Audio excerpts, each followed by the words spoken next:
இம்மை மறுமை இன்பங்கள் அடைய சொல்லும் பொருளும் என நடமாடும் துணைவருடன் புல்லும் பரிமள பூங்கொடியே நின் புது மலர்த்தாள் அள்ளும் பகலும் தொழும் அவர்க்கே அழியா அரசும் செல்லும் தவநெறியும் சிவலோகமும் சித்திக்குமே.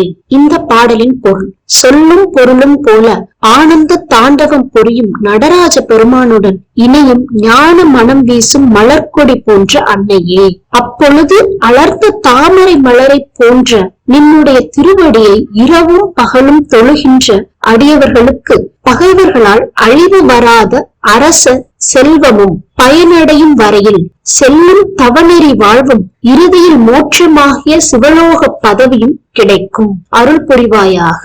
இம்மை மறுமை இன்பங்கள் அடைய.